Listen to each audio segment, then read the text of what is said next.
सुरुवात आहे, एकत्र राहणे ही प्रगती आहे, एकत्र काम करणे ही उन्नती आहे आणि स्वागत करणं ही संस्कृती आहे. आजच्या कार्यक्रमाला आलेल्या सर्व मान्यवरांचं आणि उपस्थित श्रोत्यांचं मी शब्द सुमनांनी स्वागत करते आणि सर्व मान्यवरांना व्यासपीठावर विराजमान होण्याची विनंती करते.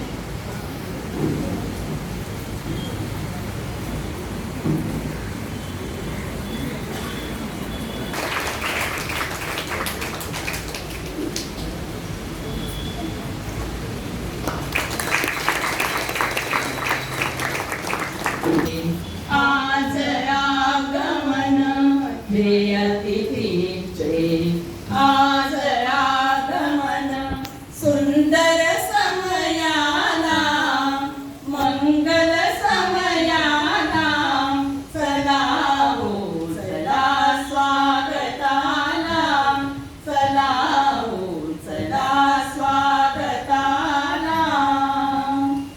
मने हर्षे भरली चैतन्याची कळी उमलली, मने आमुची हर्षे भरली चैतन्याची कळी उमलली. ध्येय असे की मागू मंगल, ध्येय असे की मागू मंगल.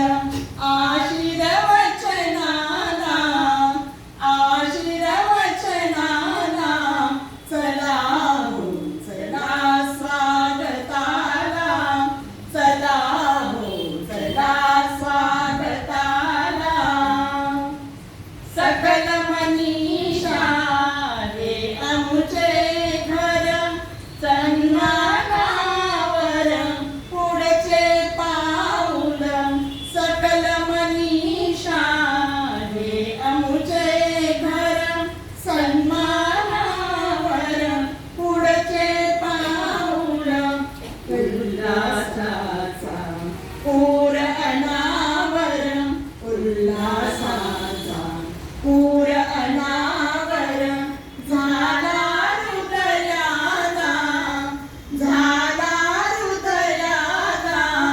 चला हो चला स्वागताला, चला हो चला स्वागताला. हे अतिथींचे आज आगमन, हे अतिथींचे आज आगमन सुंदर समयाला, मंगल समयाला. चला हो चला स्वागताला, चला हो चला स्वागताला, चला हो चला स्वागताला. स्वामींचा एक अभंग आहे, ज्या समर्थांच्या प्रमुख शिष्या होत्या त्यांचा हा अभंग मी म्हणणार आहे. आवाजाकडे न पाहता केवळ त्यांचे भाव जे आहेत त्या भावाकडे आपण पाहावं अशी मी सर्वांना विनंती करते. जय जय रघुवीर समर्थ. बंध विमोचन नाम माझा, बंध विमोचन राम, बंध विमोचन राम माझा, बंध विमोचन राम. सखळ ही ऋषी मुनी भजती जयाती, सकल ही ऋषी मुनी भजती जयाती. एक चितो सुखधाम माझा, बंध विमोचन राम, बंध विमोचन राम माझा, बंध विमोचन राम. सद्गुरु कृपया ओळखिला तो,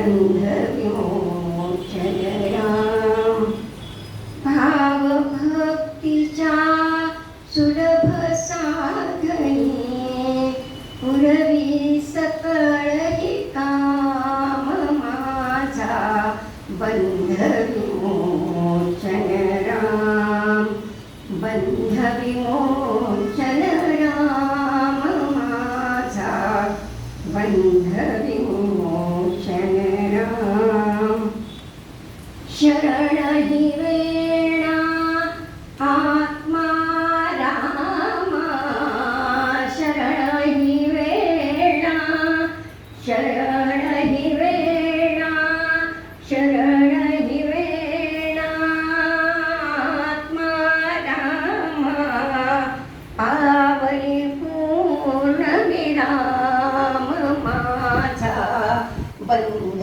विमोचन राम बंध विमोचन राम माझा बंध विमोचन राम बंध विमोचन राम माझा बंध विमोचन राम जय जय नमस्कार. व्यासपीठावरील मान्यवर आणि सर्व बंधू भगिनींनो नमस्कार. आजचे प्रमुख पाहुणे यांचा मी परिचय करून देते.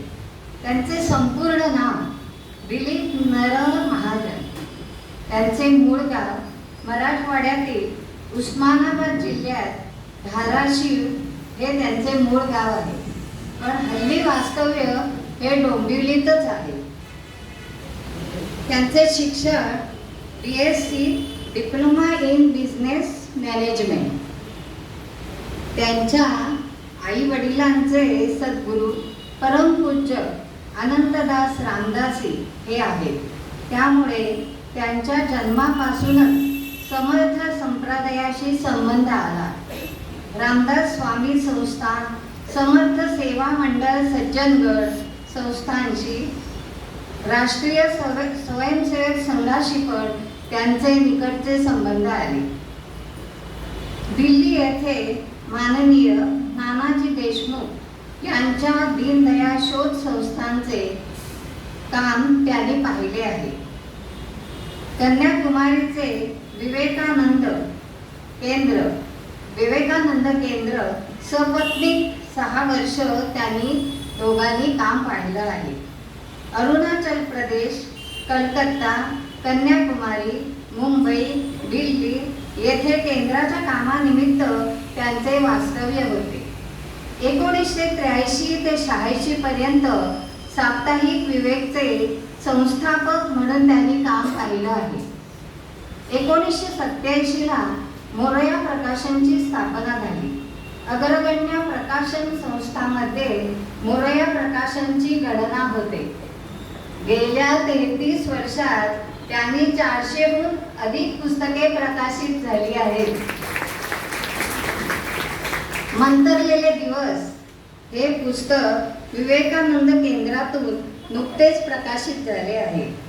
हनुमान कथेचे शब्दांकन हे संपादनाचे काम सध्या त्यांचं चालू आहे.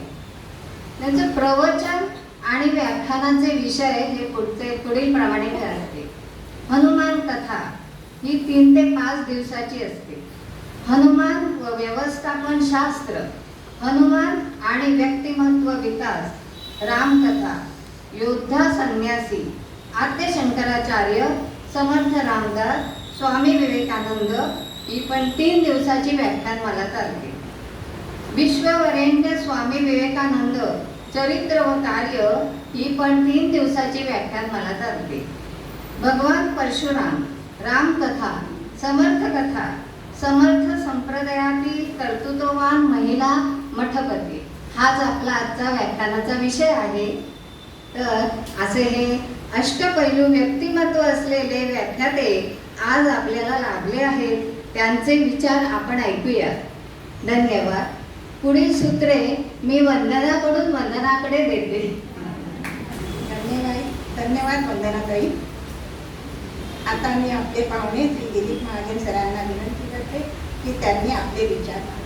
अर्थसंगानां रसानां छन्दसामपि मंगलानांच कर्तारो वंदे वाणी विनायक मंगलमूर्ती मोरया सरस्वती माता की जय. सुखासारिखे पूर्ण वैराग्य दासे वसिष्ठा परिज्ञान योगेश्वराचे कवी वाल्मिका सारिका मान्य सा. नमस्कार माझा सद्गुरु रामदासा. सद्गुरु समर्थ रामदास स्वामी महाराज की जय. जय जय रघुवीर समर्थ प्रभसंतन की जय. रत्नाकरा धौतपदां हिमालय किरीटिनी ब्रह्मराजर्षि रत्नाढ्यां वंदे भारत मातरम. भारत माता की जय. या मंडळाच्या संस्थापिका आदरणीय देवरकरताई प्रतिभाताई, विद्यमान अध्यक्ष वर्षाताई, आपल्या व्याख्यान मालिका या प्रमुख गंगेताई, आपण सर्व श्रोते, सर्वांच्या हृदयस्थ परमेश्वराला, आपण सर्व श्रोते जगदीश मूर्ती सर्वांच्या हृदयस्थ परमेश्वराला म्हणतो.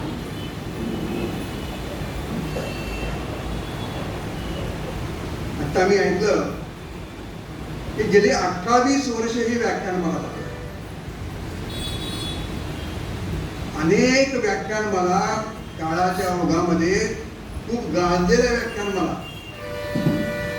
अनेक ठिकाणच्या आणि नावं सुद्धा चांगली शहरांची, त्या व्याख्यानमाला हळूहळू बंद पडलेल्या आहेत. श्रोते नाही आहेत ऐकायला श्रोते नाही आहेत. त्या पार्श्वभूमीवर 28 वर्ष आपले ही मंडळ, भगिनी मंडळ ज्या स्वरूपीने ही व्याख्यानमाला कंटिन्यूपणे चालवते आणि श्रोत्यांच्या भागा प्रतिसाद कसा आहे. अभिनंदनीय गोष्ट, अभिनंदनीय गोष्ट. हे सगळं मार्गदर्शन प्रतिभाताईंचे आणि आपला सर्वांचा त्यांना प्रतिसाद आहे. आजच्या काळामध्ये खरं म्हणजे कौतुक असं मला म्हणायचं आहे की आपल्या सगळ्या दैनंदिन संसाराच्या सगळ्या गाडा सांभाळून आपल्या ज्या काही छंद आहेत, आपल्यातले जे गुण आहेत, त्या गुणांना वाव मिळावा, काहीतरी वेगळं करावं, काही चांगलं सगळ्यांनी मिळून एकत्र येऊन करावं असं म्हणून कदाचित माझ्या कल्पनेप्रमाणे त्या स्वरूपिणी, नावच स्वरूपिणी आहे, याच्यातच सगळं आलेलं आहे. त्या मंडळाची स्थापना झाली, त्याप्रमाणे कार्य चालत आहे. पण साधारणतः 350-400 वर्षापूर्वीची काय गोष्ट होती. आज आपल्याला हे सगळं पाहून आनंद वाटतो, पण त्यावेळेची जर स्त्रियांची परिस्थिती पाहिली तर वाईट वाटत. आपण तर पाहू शकत नाही, आपण जे काय म्हणजे ऐकतो म्हणा किंवा वाचतो म्हणा, इतकी दुर्दशा आणि दुरावस्था जी स्त्रियांची झालेली होती. काय कारण आहे कळत नाही. त्याच्या अगोदरचा काळ जो होता, आपण समजा शंकराचार्यांचा काळ घेतला. शंकराचार्याने, आद्य शंकराचार्य आहेत, त्यांनी त्या मंडन मिश्राबरोबर वाद घातला होता. त्यांच्या अनेक लोकांच्यावर त्यांचा वाद चाललेला होता. वाद म्हणजे शास्त्रात, वाद म्हणजे असा वाद नाही, तो शास्त्रात झालेला होता. त्या शास्त्राच्या निर्णायक कोण होत्या तर मंडन मिश्राच्या पत्नी होत्या, विशिष्टा भारती देवी. दोन दिग्गज, आद्य शंकराचार्य काय आणि मंडन मिश्र काय, त्यांचा जो शास्त्रात आहे त्याच्या निर्णायक स्त्री होते. 2500 वर्षापूर्वी होते. त्याच्या आधी आपल्याला माहिती सगळी परंपरा आपल्या ऋषी पत्नींची, मैत्री काय, गार्गे काय, लोपामुद्रा काय, हे सगळं एवढी अशी उज्ज्वल परंपरा असताना मधल्या काळात काय झालंय माहिती नाही. कशी आपली परिस्थिती बदलत गेली समाजाची. की स्त्रियांना काही अधिकार नाही, चूल आणि मूल घरातल्या बाहेर पडायचं काही नाही. हळदी कुंकू हा एक कार्यक्रम असा असायचा की त्यानिमित्ताने ते बाहेर पडले. अशा प्रकारचे एक वेगळी परिस्थिती तो काळ काही निघून आलेला. सामान्य स्त्रियांची ही तर ज्या विधवा असतील, दुर्दैवाने त्यांच्यावरती ते वैधव्याचं पुराण कोसळलेले असेल, तर त्यांची तर परिस्थिती अत्यंत बेकार. काय काय रूढी आणि परंपरा होत्या की मुंडण वगैरे ते जे आहे ते असं ते वस्त्र बदलते तर आहेच आहे, पण तीच स्त्री आहे बरं का, तिला तिच्यावरती जो प्रसंग कोसळलेला आहे त्या कोसामध्ये तिचं काय त्यामध्ये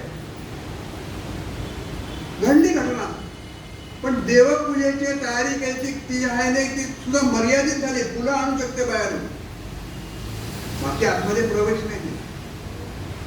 असं इतकं फार कठीण परिस्थिती स्त्रियांची झालेली.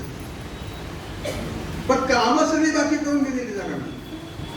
घर कामं सगळी असेल, साफसफाई असेल, धान निवडणं असेल, अमुक असेल, तमुक असेल, सगळ्या प्रकारची कामं त्यांनी करावी. कट्टाची कामं करावी. मान सन्मान काही नाही. ज्या वेळेला असं काही प्रसंग असेल त्यांना ती बाजूला बसायला पाहिजे, आज समोर नाही आलं पाहिजे. अशी जी सगळी परिस्थिती होती. म्हणजे आपल्या मराठीत एक म्हण आहे की जसे कोतेर असतं घरातलं, कोतेऱ्याने आपण घराची सगळी साफसफाई ते करतो, पण ते झाल्यानंतर त्याची कोपऱ्यात जागा. तशी परिस्थिती आपल्या सगळ्या स्त्रियांची अत्यंत दुर्दैवाची गोष्ट आहे. काय कारण आहे, कोण त्याला कारणीभूत आहे हा प्रश्न नाही आहे, पण तशी परिस्थिती होती. त्याच्या परिस्थितीमध्ये समर्थ रामदासांसारख्या माणसांनी हे स्त्री उद्धाराचं म्हणायला हरकत नाही, स्त्री सबलीकरणाचं, स्त्री सक्षमीकरणाचं काम कसं केलं हा खरा आजचा विषय आहे. समर्थ संप्रदायातील कर्तृत्ववान महिला मदत. हे संधी मिळाली की महिला आपल्या कर्तृत्व कसं दाखवतात याचं उदाहरण म्हणून आपल्याला या विषयाकडे किंवा समर्थ संप्रदायातील महिला जे काम केलेलं आहे त्याच्याकडे आपल्याला बघावं. 350-400 वर्षापूर्वीचा काळ आहे. बाकी सगळी ऐतिहासिक परिस्थिती बघण्याचा आजचा आपला तो विषय नाही आहे. काय मुसलमानांनी जुलूम केले तो एक प्रश्न आहे. खरं त्या सगळ्या वाचलेल्या त्याच्यातनं त्या जुलमातनं स्त्रिया असायच्या. सगळ्यात अत्याचार मुघलांनी किंवा मुसलमानांनी कुणावर केले असतील, भयानक अत्याचार केले असतील तर ते स्त्रियांवर केले. एक परदेशी प्रवासी त्यांनी लिहून दिलेलं आहे की भारतामध्ये मुसलमानी राजवटीमध्ये जे स्त्रियांवर अत्याचार झाले, अनन्वित अत्याचार झाले, मानवी संपूर्ण मानवी ह्याला तो काय कलंक इथपर्यंत अत्याचार झालेले. अजूनही आपण बघतो मध्ये काय बघा स्त्री उपभोगलेली आहे आणि तिला भयानक हाल करून मारतात. कुठलं क्रौर्य आहे. अशा त्या सगळ्या त्या काळामधनं म्हणून तर समर्थांनी सगळे जनसमाज जागृत करायचं ठरवलं होतं. पिसलेला कचरेला जो समाज आहे, निःशक्त झालेला समाज आहे, त्याला परत आत्मसन्मान देऊन जाग करायचं आणि हा सगळा जागृत झालेला समाज शिवाजी महाराजांच्या स्वराज्याच्या कामाच्या मागे उभा राहिला. हे समर्थांचं कार्य होतं आणि त्याच्या अनुषंगिक त्यांनी जे कार्य केलेले आहे त्याच्यामध्ये हे स्त्री सगळं. समर्थांनी फक्त असंच हेच काम केलं असं नाही. अनेक त्यांच्या कार्याचे जर बघितलं तर त्याला आपण म्हणतात इंग्रजीमध्ये मल्टी फॅसेटेड असं त्यांचं कार्य. सोशल इंजिनिअरिंग ज्याला आपण आजच्या काळात म्हणजे म्हणतो, आजच्या काळ भाषेमध्ये समर्थांचे शिष्य केवळ ब्राह्मणातले होते असं नाही, अनेक जातीचे तुमचे शिष्य होते. किंबहुना अनेक एका दुसऱ्या प्रसंगी असं झालंय की ब्राह्मणांनी त्यांना सहकार्य करायचं नाकारलेलं आहे. एक पर्व काळ होता, त्या पर्व काळाचं असं ठरवलं की पर्व काळामध्ये ब्राह्मणांना काहीतरी दान दक्षिणा करावी असं आपला पूर्वापार झालेलं आहे. समर्थांना वाटलं की आपण येतो पर्व काळात असं काहीतरी करावं म्हणून त्यांनी शिष्यांकडे काही ब्राह्मणांना निरोप पाठवला की त्यांना बोलवा, त्यांना आपण सगळं काय करायचं ते करायचं. पर्व काळाच्या निमित्ताने ब्राह्मणांवर टीका केली ब्राह्मण जर चुकत असतील तर समर्थ टीका करणार त्याच्यावर. ब्राह्मणांवर टीका केली म्हणून समर्थाच्या कामाला आम्ही येणार नाहीत असहकार पुकारलेला आहे. असं ब्राह्मण सांगितलं आम्ही कोणीही येणार नाहीत. कसं करतात बघू समर्थ म्हणाले. बरोबर का? असं समर्थांना कोंडीत पकडायचा त्यांनी प्रयत्न केला. अशा वेळा समर्थांनी तापळजवळ भोरवाडी नावाचं गाव होतं. त्या गावातल्या 1000 हरिजन दाम्पत्याला बोलवलं. 1000 हरिजन दाम्पत्याला बोलवलं. मांड नदीमध्ये स्नान करा म्हणले. प्रत्येक पुरुषाला धोतर जोडी, प्रत्येक स्त्रीला साडी दिलेली आहे, जेवायला घातले आणि भूदेव म्हणून साष्टांग नमस्कार केला. ते भूदेव आहेत म्हणले खरे. आता नंतरच्या काळामध्ये समर्थांनी सुद्धा अशा प्रकारे सामाजिक समरसता आणण्याचा प्रयत्न केला. हा एक त्यांच्या कार्याचा पैलू होता, जसा आपला आजचा विषय आहे. समर्थांच्या या स्त्री शिष्या आहेत. समर्थांची शिष्य संख्या जर बघितली ना आपण तर समर्थांचे देशभरातले 1100 मठ आहेत आणि 1400 महंत आहेत. 1100 मठ आणि 1400 महंत. 12 वर्ष अगोदर त्यांनी नाशिक जवळ टाकलेला तपश्चर्या केली. त्याच्यानंतर 12 वर्ष तीर्थाटन केलेले, संपूर्ण भारत पायी फिरलेले. त्यांनी हिमालयापासून कन्याकुमारीपर्यंत कोणत्या कोणत्या गावी गेले त्याचं थोडंसं वर्णन 1-2 काव्यामध्ये येतं. जवळजवळ 1029 गावी, अनेक गावी गेले असतील पण तिथे नावं त्याच्यामध्ये सापडतात. ज्या ज्या ठिकाणी त्यांना असं वाटलं की आवश्यकता त्या ठिकाणी मठ स्थापना केली, शिष्य परिवार वाढवलेला आहे. सगळं करून आल्यानंतर ते जे आलेले आहेत ते कृष्णाकाठी आलेले आहेत. हे सुद्धा त्यांचे सद्गुरू समर्थांचे सद्गुरू साक्षात प्रभू रामचंद्र आहे. त्यांच्या सद्गुरूच्या आज्ञेने कृष्णाकाठी आलेले आहेत. आणि तपश्चर्याच्या काळामध्ये शिवाजी महाराजांचे वडील शहाजी महाराज यांची त्यांची भेट झालेली होती. त्या दोघांमध्ये काय संवाद झालाय तो इतिहासाला माहिती आहे. त्याचा पुरावा त्यांनी मागे ठेवलेला नाही. आजकाल समर्थांच्या बाबतीत विशेष करून काही मंडळी पुरावा मागतात. आता इतिहासाचे असे जर पुरावे मागे ठेवले तर ते कशी शिल्लक राहतील. तो काळ कसा होता. अशा लोकांना विनोदाने मला वाटतं की तुम्हाला आधी पुरावा, इतिहासाचे पुरावे त्याचे. त्या दोघांमध्ये जो संवाद झाला असेल त्याच्यामुळे असं करा की ते कृष्णाकाठी, आणि कृष्णाकाठी ज्या ठिकाणी त्यांनी कार्याला सुरुवात केली ती सगळी शहाजी महाराजांची जाहीर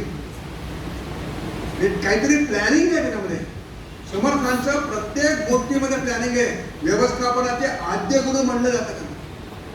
व्यवस्थापनाचे आद्य गुरु आहेत. संघटन शास्त्र कोणाकडनं शिकावं तर समर्थांकडनं शिकावं असं म्हणतात. असे समर्थ काहीतरी आपल्या मनाला आल्या म्हणून कोणती गोष्ट करत नाही. त्यांनी जे जे काही केलं ते विचारपूर्वक केलं आणि त्याच विचाराचा आपला आजचा विषय आहे. अनेक शिष्य आहेत त्यांचे. आता हे समर्थांच्या सुरुवातीच्या काळामध्ये कार्य सुरू केल्यानंतर तो जो सगळा कृष्णाकाठचा परिसर आहे त्या परिसरामध्ये त्यांचं संचार असायचा. आणि हे जे सगळे 1400 महंत म्हणलेले ते डायरेक्ट शिष्य नाहीत समर्थांचे. समर्थांचे डायरेक्ट शिष्य जे असतील ते शिष्याचे प्रतिष्ठाचे शिष्य असे करत ती संख्या झालेली आहे. अशी करत ती संख्या झालेली आहे. आणि या सगळ्यांचं नेटवर्क आहे. पण दर 2-3 वर्षाला सगळे गडावरती यायचे, ते सापडला यायचे. मग ते शिष्य असतील, प्रतिष्ठाचे शिष्य असतील, अशी संघटनात्मक त्याने बांधणी केलेली होती सगळी. शिवाजी महाराज आग्र्याहून सुटले आणि ते सुखरूप रायगडावर परत आले, राजगडावर परत आले. त्याच्या मागे हे सगळं मठांचं जाळं होतं. हे जर सुद्धा कोणी त्यावेळी म्हणतात पुरावा काय. आता ते जर पुरावा ठेवला असता तर ते मठ राहिले असते का. एक संभाजी महाराज नंतर शिवाजी महाराजांचे घेऊन आले, घेऊन एका ठिकाणी कुठेतरी राहिल्याचं औरंगजेबाला कळालं, लक्षात आलं तर त्यांचे त्यांनी हाल करून म्हणून पुरावा ठेवायचा. औरंगजेब काय दुर्दैवाने पुढे चालून संभाजी महाराजांना त्याच औरंगजेबाकडनं हाल करून मरण पत्करावं लागलं. मरण पत्करलं पण धर्म सोडला नाही. असं पुरावा ठेवायचा नसतो. असे सगळे जे मठांचं जाळं होतं त्या मठांच्या जाळ्यातल्या शिवाजी महाराज पुढे आलेले आहेत. ते शिवाजी महाराजांना समर्थांना माहिती आहे. असे जे 14 म्हणलं तर त्यातले जे मुख्य शिष्य होते डायरेक्ट तुम्ही समर्थांनी जर केले तर समर्थांनी काय केलं, त्यांचं कार्य सुरुवात केल्यानंतर तिथला जो संचार व्हायचा त्यांचा त्या परिसरामध्ये सगळा पूर्ण सातारा जिल्हा असेल, कोल्हापूर जिल्हा असेल, कृष्णाकाठ सगळं जवळ असेल, तर समर्थांनी त्यांचे जे प्रमुख शिष्य आपण नाव घेतो सगळे कल्याण स्वामी असतील, उद्धव स्वामी असतील किंवा दिनकर गोसावी असतील, वीणा स्वामी आहेत, अक्का स्वामी आहेत, ह्या सगळ्यांना त्यांनी त्यांच्या अशा 12-15 वर्षाच्या काळामध्ये त्यांना पकडलेले, कॅच देम यंग ज्याला म्हणतात, हेरलेले म्हणजे जिथे जातील त्या ठिकाणी भिक्षेला गेले आहेत, ते कीर्तनाच्या निमित्ताने गेलेले आहेत. तर सगळं म्हणजे रत्न पारखी ज्याला म्हणतात तसं समर्थ माणूस पारखी होते, बरोबर ओळखायचे कोण कसा आहे काय नाही, असे कल्याण स्वामी त्यांना भिक्षेतनं मिळालेले आहेत. असेच सगळे तरी शिष्य त्यांनी काय केले, गोळा केलेले आहेत. नुसतं गोळा केलेले नाही तर त्यांना त्या वयात असल्यामुळे योग्य दिशा देऊन, योग्य संस्कार देऊन त्यांना घडवलेले आहे. आणि ह्या सगळ्या शिष्य परिवाराचे पुढचे प्रशिष्य झालेले आणि त्यांनी सगळं समर्थ संप्रदाय पुढे चालून शेकडो वर्षे सांभाळले. असं सगळ्यांना कॅल्शियम त्यांनी त्या वयात काय केलेले बरोबर घेऊन आपल्या संप्रदायामध्ये आणलेलं आहे. समर्थांच्या स्त्री शिष्याची संख्या सुमारे, स्त्री शिष्य ज्याला म्हणतात तिथे सुमारे 1,600 आहे. 1,600 संख्या होती त्याच्यामध्ये सुद्धा. आणि त्यांच्या पहिली स्त्री शिष्य आहे ती शहापूरची सतीबाई म्हणून, सतीबाई कुलकर्णी. त्याची कहाणी खूप मोठी आहे. आपण ते एकच आपल्याला पुढे जाऊन मुख्य वीणा स्वामी आणि अक्का स्वामी त्यांच्याबद्दल बघायचं आहे. पण पहिली शिष्या त्यांची ती सतीबाई आहे आणि सतीबाई शहापूरकर कुलकर्णी म्हणून आहे. समर्थांचे जे शिष्य जे होत होते ते काही ना काहीतरी त्यांना अनुभव आले असतील, चमत्कार कळाले असतील, दिसले असतील. समर्थांनी ते काय आपलं म्हणतात ना गुरुत्व म्हणा किंवा आपलं व्यक्तिमत्व, त्याचा जो प्रभाव त्यांनी तो हे केलेला आहे, त्याच्यातनं हे शिष्य त्यांना पहिली मिळालेली आहे, सतीबाई कुलकर्णी. यांचा अधिकार एवढा मोठा होता म्हणजे इतक्या त्या समर्थांची एकनिष्ठ होता की त्यांचा मोठा मुलगा भीम हा पुढे चालून त्यांनी समर्थांच्या कार्याला दिलेला आहे आणि तोच पुढे तंजावरचा मठात दिलेला आहे. तंजावरला जे समर्थांचा मठ गेला पहिल्यांदा सुरुवात झाली, तिथले भोसले कारणामुळे तिथे सुरू झालेले आहे. तर तंजावरचा मठपती म्हणून पहिल्यांदा भीमस्वामी गेलेले आहे. हे कॉन्ट्रीब्युशन बघा त्या पहिल्या शिष्याचं. आपला मुलगा समर्थाच्या कार्याला गेलेला. समर्थ असे फिरत फिरत एकदा कराडला गेलेले होते आणि कराडला गेले असताना त्या संगमावरती, कराडला 2 नद्यांचा संगम आहे आपल्याला माहिती आहे, त्या संगमावरती स्नान केलेलं आहे. त्यांची काय जपजाप्य त्यांचं जे अंधिक चाललेलं ते चाललेलं होतं. तर एक गृहस्थ त्या ठिकाणी आलेले रुद्राजी पंत देशपांडे नाव. त्यांनी बघितलं कुणीतरी तेजपुंज साधू आहे, सत्पुरुष आहे. समर्थांचं व्यक्तिमत्व असं होतं, तपश्चर्येचं तेज त्यांच्यावरती मनदंड शरीर आहे. रोज 12 नमस्कार असलेले त्यांच्या तपश्चर्या. नंतर तुला 1200 म्हणजे 12 वर 2 शून्य पुढे आपल्याला 12 घालणं होत नाही, 1200 घालायचे. त्यांचे वडील घालायचे सूर्याजी पंत. असेच म्हणजे मारुतीची म्हणजे बलसंपन्न समर्थ म्हणजे खरं म्हणजे मारुती आणि समर्थ हे वायूचे अंश आहे. त्यांना समर्थ मारुतीला सहोदर म्हणायचे. सहोदर म्हणजे भाऊ झाला. आणि कित्येक वेळेला म्हणजे त्यांच्या अनुग्रहापासून मारुतींची त्याला साथ आहे, हनुमंत आहे. म्हणून समर्थ म्हणतात हनुमंत आमची कुळवली राममंडपावेला गेली, श्रीराम भक्तीने पडली रामदास बोले या नावे. आमचे कुळी हनुमंत, हनुमंत आमचे मुख्य दैवत, तया विण आमचा परमार्थ सिद्धी तेने प्रगत. साह्य आमासी हनुमंत. अशा प्रकारे हनुमंताचं त्यांचं जे नातं होतं, हनुमंताचं नातं पहिल्यापासून आलंय. त्यांच्या अनुग्रहासाठी अडून बसले होते प्रभू रामचंद्राला घेऊन आलेले हनुमंत. तर ते रुद्राजी पंत देशपांडे त्या अतिशय तेजस्वी असणाऱ्या संस्कृतीकडे बघून आकर्षित झालेले, कोण कुठले माहिती नाही, त्यांचं सगळं संपेपर्यंत थांबले आणि सगळं झाल्यानंतर डोळे उघडले समर्थांनी, तर समोर आहे रुद्राजी पंडित देशपांडे. नमस्कार केलाय त्यांना नमस्कार केलेला आहे. आणि मग समर्थांनी परिचय विचारल्यानंतर मी इथलाच आहे, कराडचा राहणार आहे, देशपांडे, रुद्राजी पंडित देशपांडे. माझी इच्छा अशी आहे महाराज स्वामी की आपण माझ्या घरी या. आणि समर्थ म्हणायला हरकत नाही, समर्थांनी घर जोडण्याचंच काम केलेलं आहे. त्या काळी त्यांचं जे कार्याचं जे एक प्रमुख होतं ना, कुटुंब जोडलेले, घराच्या घर जोडलेले. किंबहुना ते म्हणायचे की प्रत्येक जण आहे ते भगवंताचं घर आहे, आणि भगवंताचं घर आहे आपलंच घर. प्रत्येक शरीर आहे भगवंताचं घर आहे. भगवंताचं घर म्हणजे आता ते घर जोडण्याचं त्यांनी काम केलेलं आहे. रुद्राजी पंताबरोबर ते घरी गेलेले आहे. आणि घरी गेल्यानंतर त्यांनी लक्षात आलं की स्वागत करणारी कोणी घरची स्त्री नव्हती, म्हणजे त्यांची पत्नी नव्हती, तर एक 12-15 वर्षाची त्यावरती त्यांची मुलगी होती, तिचं नाव चिमणाबाई. पण समर्थांनी पाहिलं, स्वागत जरी केलं असतं तिने, तर ती काय होती, बाळ विधवा. पण रुद्राजी पंताने सांगितलं की दुर्दैवानं माझ्या मुलीवर आता प्रसंग आलेला आहे, आणि नंतरच्या काळात माझी पत्नी पण निवडते. तो भाग निघाला, बाकी सगळं तरी स्वागत केलं. समर्थ संपूर्ण त्यांच्या जोपर्यंत त्यांच्या घरामध्ये होते तोपर्यंत त्या चिमणाबाईच्या एकूण सगळ्या वागण्यावरती लक्ष देऊन होते. काय कसं वागते, काय करते. त्यांनी बघितलं की ही मुलगी चुणचणीत आहे, नुसती चुणचणीत नाही तर तिला सगळं बरोबर, म्हणजे कसं आचार संपन्न असावं, विचार संपन्न असावं, हे सगळं समर्थांनी तिला बघून ठरवलं. वा म्हणजे यांना काळजी आहे आपल्या मुलीची, यांना काळजी आहे, आई विना पोर आहे, आता माझ्यानंतर कोण आहे. बोलता बोलता घराच्या समर्थांना ते व्यथा सांगून टाकली असेल. पण त्या दोघांनी मग त्याचा जोपर्यंत मुक्काम होता तोपर्यंत समर्थ कधी म्हणजे त्यांच्या घरी जायचे. दोघांनीही विचार करून ठरवलं की आपण समर्थांचा अनुग्रह घ्यायचा. अनुग्रह घेतलेला, त्यांच्या घरी कीर्तन पण केलेलं आहे समर्थांनी, जवळपासचे लोक आलेले. ह्या सगळ्या काळामध्ये ते समर्थ त्या चिमणाबाईला ऑब्झर्व करत होते. आणि मग निघण्याच्या वेळेला रुद्राजी पंतांना म्हणाले, रुद्राजी पंत, तुम्ही आमच्याकडनं अनुग्रह घेतलेला आहे, आम्ही तुम्हाला काही गुरुदक्षिणा मागितली नाही, ती पोर आम्हाला द्या.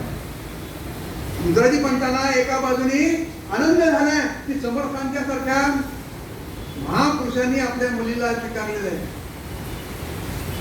आणि एका बाजूला आता मी पुन्हा एकटा अगोदर एकटा होतो, पण म्हणलं मी एकटा ठीक आहे, मी किती दिवस राहणार आहे आता. पण ह्या मुलीचं जीवनाची काय आहे, जीवनभराची सगळी चिंता माझ्या रीतीने मिटलेली आहे. समर्थांच्या चरणापैकी आहे. समर्थ तिला घेऊन चाफळला आलेलं आहे. चाफळ हे समर्थांच्या कार्याचं त्यावेळेला प्रमुख सेंटर होतं. राम मंदिर त्या ठिकाणी त्यांनी स्थापन केलेलं होतं, आणि हे त्यांच्या संपूर्ण त्याचं ते प्रमुख केंद्र होतं. अर्थात चाफळला समर्थ तसं फार कमी राहायचं, कारण त्यांचा वेगळा असायचा. फार चाफळ म्हणजे हेडक्वार्टर आहे, हेडक्वार्टरला अजूनमधून कधी यायचे. पण त्या समर्थाने त्या चिमणाबाईला आणलं, त्या चाफळच्या मठामध्ये घेऊन आले, आणि चाफळच्या मठामध्ये सांगितलं की ह्या तुमच्यापासून सगळे जे कोणी होते तिथे आजपासून ही तुमची हक्का आहे, आजपासून ही तुमची हक्का आहे. आणि हक्काला समर्थ स्वतः इतके व्यवहार चतुर होते, सगळ्या दृष्टीने तरी तर समर्थांनी हक्काला धरून घडवलेलं आहे. चिमणाच्या हक्का झाल्या, हक्काच्या हक्काबाई झाल्या, चिमणाबाईच्या हक्काबाई झाल्या. हक्काबाईंनी सुद्धा त्यांच्या कुशाग्र बुद्धीमुळे समर्थांच्या मार्गदर्शनाखाली इतक्या लवकर सगळं ग्रहण केलेलं आहे, आणि सगळ्यांबरोबर तिचे इतके संबंध चांगले होते की सगळ्यांचं सगळं ते अत्यंत आईच्या मायाने ते कुणालाही आता सगळे आलेले ते घरदार सोडून आले, आणि जणू काही आपली दुसरी आई आपली आलेली आहे या ठिकाणी. अशा प्रकारचं त्या अक्काबाईंचं त्या सगळ्यांबरोबर वर्तन होतं. अक्काबाईंच्या जीवनाचा एकच मंत्र होता, हाती कान मुखी नाम अंतरी राम. हाती कान मुखी नाम अंतरी राम, हे एकच त्या जीवनाचं सूत्र होतं. सतत कामामध्ये मग्न, सगळीकडे चौपेत नजर, बरोबर चाललंय की नाही सगळं, कोण प्रत्येक जण काम करतोय की नाही. समर्थांनी एक प्रकारे एक मठपती घडवला आहे. हळूहळू तर जबाबदाऱ्या टाकत गेले. मग राम मंदिराची म्हणजे मुख्य केंद्र म्हणजे रामनवमीच्या उत्सवाची जबाबदारी टाकली, सगळ्यांना शिस्त कसं लावायची जबाबदारी टाकली. आणि समर्थांच्या सगळ्या परीक्षांमधनं त्या अक्काबाई त्या डिस्टिंक्शनने पास व्हायच्या, उत्तीर्ण. कधीही समर्थांना त्यांनी असं निराश केलं नाही की पहिली पूर्णवेळ शिष्या आहे. समर्थांची पूर्णवेळ, बाकी अनेक स्त्रिया असतील ते आपापल्या संसारात आहेत, आपापल्या घरात आहेत, पूर्णवेळ पहिली शिष्या आहे. अशा अक्काबाईनं हळूहळू सापडता सगळा कारभार त्यांनी सोपवला. समर्थ बाहेरच असायचे आणि मग सगळ्यांनी अक्काच्या आज्ञेत राहायचंय, सगळ्यांनी अक्काच्या आज्ञेत राहायचे. चिमणाबाईच्या अक्काबाई झाल्या, अक्काबाईच्या त्या अक्का स्वामी झाल्या. पुढे पुढे त्यांचा अधिकार असा वाढत गेलेला आहे, तो मिळवलेला आहे त्यांनी, स्वतःच्या कर्तृत्वाला मिळवलेला आहे. म्हणजे स्त्रियांवरती जबाबदारी टाकली की कसं कर्तृत्व त्या दाखवतात याचं अक्काबाई एक उदाहरण. मठपती त्या काळामध्ये विधवांना काही हे नव्हती, समर्थांनी त्याला मठपती केले. काय क्रांतिकारक दृष्टिकोन आहे समर्थांचा. विधवांना सगळी परिस्थिती आपण बघितली आता अगोदर सुरुवातीला की काय विधवांची परिस्थिती होती ती. अशा काळामध्ये एका विधवेला त्यांनी मठपती केले. समाज काय म्हणेल, कोण काय म्हणतील याचा विचार केला नाही, जे बरोबर आहे ते करणार आहे. काय म्हणायचं, पुढे निंदा अथवा वंदा आमचा स्वहिताचा, अशा प्रकारे समर्थाने पुढे गेलेलं आहे.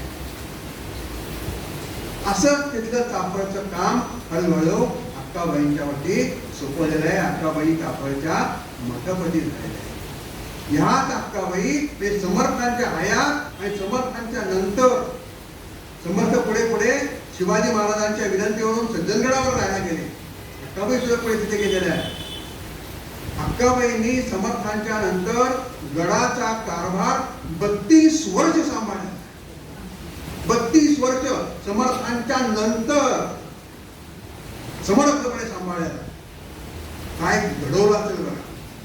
आणि त्यांच्या काळात समर्थांच्या निर्याणानंतर अशी महाराष्ट्रात परिस्थिती आली की औरंगजेबाचं आक्रमण झालं. औरंगजेब चालू झाला होता महाराष्ट्रावरती. शिवाजी महाराज तर आधीच गेले समर्थांच्या. औरंगजेब आला. औरंगजेबाने हा सज्जनगड सुद्धा त्याच्यावरती ताब्यात घ्यायचा प्रयत्न केलेला आहे. कुणकुण लागलेली आहे. तर अक्काबाईंचं बघा कसं कर्तृत्व आहे. त्यांनी तिथल्या राममूर्ती वाचवायच्या या नराधामापासून, म्हणून त्या राममूर्ती न कळत कुणालाही माहिती नाही काय व्यवस्था केली. दुसऱ्या किल्ल्यावर जाऊन वाचोटा नावाचा जवळ किल्ला आहे, त्या दुसऱ्या किल्ल्यावर जाऊन ठेवलाय. समर्थांची समाधी अशा प्रकारे गुप्तपणे बंद करून ठेवली की बाहेरून कळतच नाही कुणाला. चिडून टाकलं त्याचा दरवाजा बंद केला. आणि मग औरंगजेब आला तसा गेला आणि मग पुन्हा व्यवस्थित सगळं झाल्यानंतर त्या मूर्ती परत आणल्या. समर्थांची समाधी, समर्थांच्या समाधीचं आणि राममूर्तीचं रक्षण हे अक्काबाईंमुळे झाले. आज जे आपण सगळं बघतो दगडावरती त्या अक्काबाईंनी सांभाळलेलं आहे. अक्का स्वामी आहे. अशा अक्का स्वामी सापडला सगळा कारभार बरोबर. समर्थ यायचे जायचे. समर्थ नेहमी त्यांचा संचार चालू असायचा. असेच समर्थ एकदा आले आणि त्यांच्या बरोबर आणखीन एक 12-15 वर्षाची विधवा पोर होती. आले आणि अक्काबाईला म्हणाले, ही घे, ही वेणा, ही आता तुझ्या ताब्यात दिली म्हणे. वेणा ही तुझी अक्का आहे, तिच्या अक्कारीत राहतो, ती काय सांगते ते ठीक. वेणाला बरं वाटलं, आपल्याला वडील बहीण मिळाली. आणि तिथं वीणाबाईंचा सुद्धा अक्काबाईंच्या मार्गदर्शनाखाली दाभोळमध्ये काय झालेलं आहे, एक आजच्या भाषेत आपण म्हणू प्रशिक्षण सुरू आहे, ट्रेनिंग. जे वेणाला समर्थ तर आहे, तर सगळ्यांना घडवण्याला समर्थ आहे, पण प्रामुख्याने अक्काबाईंच्यावर कडे सुरू केलेलं आहे. अशी ती वेणा आलेली आहे कापडामध्ये. आल्यानंतर वेणा त्याचा दिनक्रम तिने करून घेतला होता. काय दिनक्रम असेल का? वेणा स्वामीचा दिनक्रम पहाटे 4ला उठायचे. पंचपंचौषध काला ज्याला म्हणतात. पहाटे 4ला उठायची. कापडच्या मंदिराच्या बाहेर मांड नावाची नदी आहे. त्या मांड नदीमध्ये स्नान करायचं. पहाटे 4ला नदीमध्ये स्नान. कल्पना करा, आपल्याला बाथरूम मध्ये सुद्धा गरम पाणी किंवा आंघोळ करता येत नाही, गरम पाणी लागतं. पहाटे 4ला नदीच्या पाण्याने आंघोळ करायचं. नदीच्या पाण्याने चतुर्भुज गुण आंघोळ करून यायचं. मंदिरामध्ये यायचं. काकड आरतीमध्ये सहभाग घ्यायचा. काकड आरती झाली की संपूर्ण मंदिर आणि मंदिराचा परिसर हा लक्ष करायचा. हळून पुसून झाडून जे काय असेल ते मंदिराचा परिसर लक्ष करून टाकायचा. मंदिरातले जे खांब असते ते पुसून काढायचे. सेवा म्हणजे काय हे बघा, कशा प्रकारची सेवा केली स्वतःहून. पुन्हा अक्काने सांगितलं म्हणून नाही, लावून घेतलेला दिनक्रम. नंतर काही फलाहार झाल्यानंतर त्यांच्याकडे 2 तास रोज रामाच्या मूर्ती पुढे उभा राहून जप करायचा. रामनामाचा जप करायचा. 2 तास रामापुढे उभा राहून करायचा आहे. उभा राहून का? हरिपासून का नाही केला? तिने स्वतःच ठरवलंय मॅडमने. तिने लक्षात आणलं की माझ्या सद्गुरूंनी म्हणजे समर्थांनी कशा प्रकारे तपश्चर्या केली होती टाकलेली. समर्थांनी टाकलेला जी तपश्चर्या केलेली होती ती पहाटे, मी म्हणल्याप्रमाणे पहाटे उठून अगोदर 12चे नमस्कार, सूर्योदयाच्या वेळेला पाण्यात उतरायचे संगमावरती. टाकलेला 2 नद्याचा संगम आहे, गोदावरी नंदिनी नदीचा संगम आहे. त्या संगमाच्या पाण्यामध्ये उतरायचे. कंबरवर पाण्यात उतरायचं आंबा आहे. कंबरवर पाण्यात थांबून 2 पुढे चरण करायचे. पहिल्यांदा गायत्रीचं पुढे चरण आणि नंतर रामनाम जप. सूर्य डोक्यावर येईपर्यंत जप करतो. पाण्यात उभे राहून जर माझ्या गुरूंनी जप केलेला आहे, तपश्चर्या केली, मी निदान रामाच्या पुढे उभा राहून करेन. ही भावना आहे. त्याला कुणी सांगितलं का तो उभारून कर किंवा जप तू उभारून केला पाहिजे? असं प्रत्येकाने आपापल्या लादून घेतलेलं ते काय आहे, स्वेच्छेने केलेलं हे सगळं. ह्याला म्हणतात निष्ठा. माझ्या सद्गुरूंनी अशा तपश्चर्या केली, मी आता तपश्चर्या 2 तास. आणि मग ते झाल्यानंतर पुन्हा त्या भांडारगडात जावं, काही मदत करावी, अक्का सांगतील ते कामं करावी काही. मग नंतर भोजन झाल्यानंतर आता पहाटे 4ला उठले, 2 तास तरी खरं म्हणजे एवढं 4ला उठल्यानंतर थोडासा विश्रांती घ्यायला पाहिजे. अजिबात नाही. आणि ना विश्रांती आता समर्थांच्या प्रत्येक मठामध्ये ग्रंथालय, ग्रंथाचं केंद्र आहे, अध्ययन केंद्र होते ते. प्रत्येक शिष्याने वाचावं, लिहावं. म्हणून उगत नाही म्हणतात दिसामाजी काहीतरी ते लिहावे, प्रसंगी अखंडित वाचित जावे. समर्थांचा दंड टाकायचा. वाचा, लिहा, ग्रंथालय द्यायची, निर्णयाला ग्रंथांचा अभ्यास करायचा. पुन्हा संध्याकाळी स्वयं उपासना आहे. नंतरचं सगळे संध्याकाळचे उपासना जे काय असतील ती सुधारते. असा सगळा दिनक्रम त्यांनी लावून घेतलेला आहे. आणि अक्कांबरोबर मध्ये मध्ये त्यांच्या आध्यात्मिक चर्चा.